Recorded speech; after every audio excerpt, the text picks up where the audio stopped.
Good morning, কেমন আছেন? আমার নতুন আর একটা ব্লগে আপনাদের স্বাগত জানাই। আর আজকে শনিবার, একদম পরিষ্কার আকাশ, রোদ উঠেছে। আর এইটা হচ্ছে আমাদের আঁশফল গাছ। আমাদের শ্বশুরবাড়ির ওখানে বেশি দেখা যায় না কিন্তু। আর একটা জিনিস দেখাই, এই ফলসা গাছটা কিন্তু পড়ে গিয়েছিল, এটাকে তুলে সোজা করে দেওয়ায় আবার নতুন করে কিন্তু পাতা গাছ বেরিয়েছে। খুব ভালো, তাই না? আর আজকে আমাদের বাড়ি পোস্ট জামাই ষষ্ঠী সেলিব্রেশন হবে, ওই জন্য এখানে বাজার করা হয়েছে বাগদা চিংড়ি আর ইলিশ মাছ। সকালবেলা মাছই হবে। আর এই যে চিংড়ি মাছ, আর চিংড়ি মাছ নারকেল ছাড়া ঠিক যায় না, ওই জন্য মা নারকেল কুটছিল। আর এখানে আমি রান্না করছি গরমের মধ্যে। জামাইদের কি ভালো, তাই না? কত কষ্ট করে করে রান্না করে করে সাজিয়ে গুছিয়ে খেতে দেওয়া হয়। আর বৌমারা কিন্তু এরকম ট্রিটমেন্ট কখনোই পায় না, খুব কম পায়। আর এই যে আমার মা ইলিশ মাছ রান্না করছে, তো শুধু আমাদের মাম্মামের বাপি আসবে না, মাম্মামের মেসোও আসবে, মাসিরা আসবে, ওই জন্য এত ইলিশ মাছ রান্না করা হচ্ছে। আর এখানে আমি ওবেলার জন্য চিকেন ম্যারিনেট করে রাখছি। চিকেন চাপ করবে, যে কাজু পোস্ত যেগুলো যেগুলো দেওয়ার কথা, দই, এগুলো সব দিয়ে, রসুন আদা দিয়ে আমি চিকেনটা ম্যারিনেট করে রাখবো, কারণ চাপ করতে গেলে চিকেনটা আগে থেকে ম্যারিনেট করে রাখতে হয়।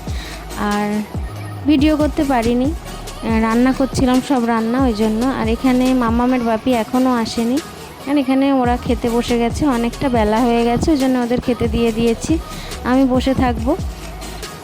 তো মামামের বাপির আসতে দেরি হবে, বেরিয়েছিল অনেক বেলা করেই বেরিয়েছে, ওই জন্য। এখন প্রায় 2:30 বাজে, এখনও আসেনি, দেখা যাক কখন আসে। এই যে আজকে মেনুতে ছিল এখানে ভাত, আলু ভাজা, ডাল, পটল চিংড়ি করেছিলাম, আর এখানে চিংড়ি মাছের মালাইকারি করেছিলাম, আর ইলিশ মাছের সর্ষে বাটা, চাটনি, পাঁপড়, এগুলো ছিল সকালবেলা। আর কিছু করতে পারিনি গরমের মধ্যে, এই কটাই করেছিলাম রান্না। আর ও একা, আমি আর ও এখন খাবো, মা ওদিকে খেয়ে নিচ্ছে, অনেক 3টে বেজে গেছে প্রায়। তো এই যে এখানে খাচ্ছে, এরপর এই যে আইসক্রিম, খাওয়ার পর একটু আইসক্রিম আনিয়েছিলাম। আর এখন বিকেলবেলা মাটনটা আমি ধুয়ে পরিষ্কার করে রাখছি, এখানে বেরেস্তা করছি, কারণ মাটন বিরিয়ানি হবে, চিকেন চাপ হবে। এই যে এখানে চিকেন চাপটা রেডি করে নিচ্ছি আগে, তারপর এখানে আর হ্যাঁ কাটলেটও করেছিলাম, চিকেন কাটলেট। আর চিকেন চাপটা ঠিক এইরকম দেখতে হয়েছিল লাস্ট, খেতে কিন্তু দারুণ হয়েছিল। নিজে করেছি বলে বলছি না, কিন্তু খেতে খুব ভালো হয়েছিল। আর চিকেন কাটলেট করেছিলাম, ওটা স্ন্যাক্সের জন্য, মানে যখন আসবে তখন দেবো বলে আর কি। সন্ধেবেলা অর্ধেক ভেজেছিলাম, এখন অর্ধেক ভাজছি। এই যে এটাও খেতে ভালো হয়েছিল, সেদিন সবই খেতে ভালো হয়েছিল। সবথেকে বড় কথা, অনেক কষ্ট করে রান্না করেছিলাম, অনেক সকাল থেকে সব অ্যারেঞ্জ করে সব অনেক কষ্ট করে রান্না করেছিলাম, তাই সব খেতে ভালো হয়েছিল। খেতে ভালো না হলেও বলতে হবে খেতে ভালো হয়েছিল, না সত্যি খেতে ভালো হয়েছিল সবই। আর শনিবার দিন বিট্রে করে দিয়েছিল, একটুখানি হাওয়া মতো উঠেও ঝড় হলো না, বৃষ্টি হলো না, কিন্তু বৃষ্টি হওয়ার কথা ছিল, আরও গরম হচ্ছিল ওই জন্য, কারণ একটুখানি দেখা দিয়ে তারপর চলে গেল। সে যাই হোক, এখানে বিরিয়ানিটা আমি রেডি করছি, আমি আমার মতো করে করছি যেমন পারি।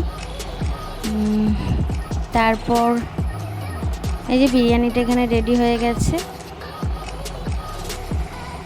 আর আমি বেশি তেল দিই না, তলায় বেশি তেল দিয়ে সবাই খেতেও চায় না। মাটন বিরিয়ানি করেছিলাম, মাটনটা একটু বেশি সেদ্ধ হয়ে গিয়েছিল।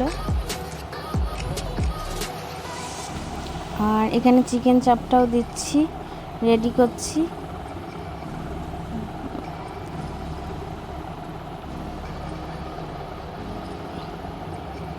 আর এখানে মাম্মামকে খাওয়াতে বসেছি, মাম্মাম খাচ্ছে। এখানে সবাই খেতে বসে পড়েছে, অর্ধেক টেবিলে বসেছে আর অর্ধেক নিচে বসেছে।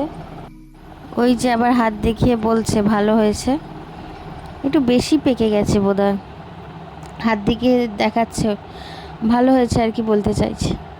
আর এত কিছু খাইয়েছি, এবার হজম করানোর পালা, কারণ যে খাওয়ায় তাকে হজম করাতে হয়।